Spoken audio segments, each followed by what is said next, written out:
আমরা কয়েকটা ভিডিও করেছিলাম যেখানে বলা হয়েছিল যে ছোট ছোট কিছু আলোচনার বিষয়বস্তু আমাদের বাদ পড়ে যাচ্ছে, সেগুলো নিয়ে আমরা পরে কথা বলবো।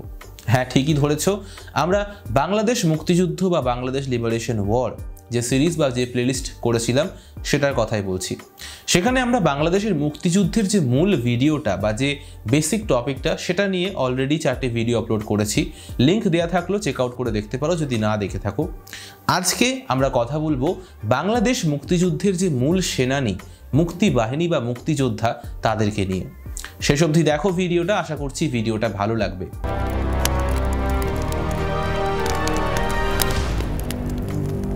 মুক্তি বাহিনী বা মুক্তিযোদ্ধা হলো বাংলাদেশ মুক্তিযুদ্ধের সময় সংগঠিত সশস্ত্র একটা বাহিনী। মার্চ 1971-এ অপারেশন সার্চলাইট লঞ্চ করার পর আওয়ামী লীগের একজন নেতা শেখ মুজিবুর রহমান তিনি সারা দেশব্যাপী সশস্ত্র সংগ্রামের ডাক দেন। এরপর এপ্রিল 1971-এ তৎকালীন বাংলাদেশ সরকারের পক্ষ থেকে এই অপারেশন সার্চলাইট এবং পাকিস্তানি সেনার বিরুদ্ধে প্রতিরোধ ব্যবস্থা গড়ে তোলা হয়। যে মিলিটারি কাউন্সিল এই প্রতিরোধ ব্যবস্থাটা গড়ে তুলেছিল, এই কাজটা করেছিল, তার কর্মকর্তা ছিলেন জেনারেল ওসমানী এবং পরবর্তীকালে বাংলাদেশকে যে 11টা সেক্টরে ভাগ করা হয়েছিল সেই প্রত্যেকটা সেক্টরের কমান্ডাররা। যে মুক্তি বাহিনীর কথা আমরা বলছি সেই মুক্তি বাহিনী সংগঠিত হয়েছিল East Bengal regiment, East Pakistan rifles এবং গণবাহিনী বা পিপলস ফোর্সকে নিয়ে। এছাড়াও ছিল G force led by Ziaur Rahman, K force led by Khaled Mosharraf, S force led by K M Shafiullah. Awami লীগের ছাত্র ও যুব নেতারা যারা ছিল তারা মিলে একটা মিলিশিয়া বাহিনী তৈরি করেছিল, যেরকমটা ছিল মুজিব বাহিনী, হেমায়েত বাহিনী, কাদের বাহিনী। এই পুরো কথার সারাংশ হচ্ছে যে মুক্তি বাহিনীকে দুটো ভাগে ভেঙে দেওয়া হয়েছিল, দুটো বেসিক ভাগে ভেঙে দেওয়া হয়েছিল। নিয়মিত বাহিনী বা রেগুলার ফোর্স, যেখানে মিলিটারি বা প্যারামিলিটারি থেকে যারা এসেছিল তারা মুক্তি বাহিনীতে যোগ দেয়, অথবা পুলিশ ফোর্স থেকে যারা আসে তারা মুক্তি বাহিনীতে যোগ দেয়। এবং ছিল গণবাহিনী বা পিপলস ফোর্স, যেখানে সাধারণ মানুষজন মুক্তি বাহিনীতে যোগ দেয়। মুক্তি বাহিনী গঠনের কি দরকার ছিল কিনা বা তার প্রেক্ষাপট সেটা নিয়ে নতুন করে কথা বলছি না, পুরোনো ভিডিওগুলো দেখে নাও, তাহলেই বুঝতে পারবে।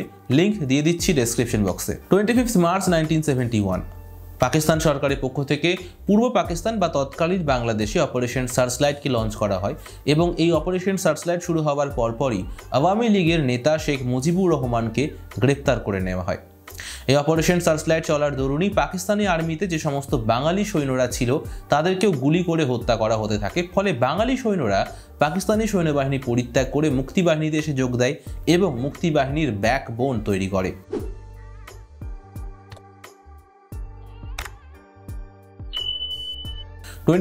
মার্চ 1971 মেজর জিয়াউর রহমান পূর্ব পাকিস্তানের স্বাধীনতা ঘোষণা করে এবং পাকিস্তানি সেনার বিরুদ্ধে যুদ্ধ ঘোষণা করে তাদেরকে চট্টগ্রামের বাইরে পাঠিয়ে দেয়। চট্টগ্রামে পাকিস্তানি সৈন্য এবং বিদ্রোহী বাঙালি সৈন্যদের মধ্যে এক বিশাল সংঘর্ষ হয়। এরপর যখন মুক্তি বাহিনী সংগঠন করা হয় তখন মুক্তি বাহিনী একে একে বাংলাদেশের শহরগুলোকে নিজেদের দখলে নিতে শুরু করে। একের পর এক বাংলাদেশের শহরগুলো পাকিস্তানি সেনার হাতছাড়া হতে শুরু করে। ব্রাহ্মণবাড়িয়া, কুমিল্লা, কুষ্টিয়া, ফরিদপুর, ময়মনসিংহ, বরিশাল এই সমস্ত শহরগুলো একে একে মুক্তি বাহিনীর হাতে আসতে শুরু করে। আরও অনেক শহর মুক্তি বাহিনীর হাতে আসে এবং লোকাল মানুষজনের সাপোর্ট থাকার ফলে তারা সেগুলোর উপর নিয়ন্ত্রণও ধরে রাখতে পারে। এরপর 17 এপ্রিল বাংলাদেশে মুজিবনগর সরকার বা মুজিবনগর গভর্নমেন্ট গঠন করা হয়। ঠিক তার পরের দিন 18 এপ্রিল 1971 ভারতে কলকাতায় প্রথমবার বাংলাদেশের স্বাধীনতার যে পতাকা, স্বাধীন বাংলাদেশের পতাকা উত্তোলন করা হয়।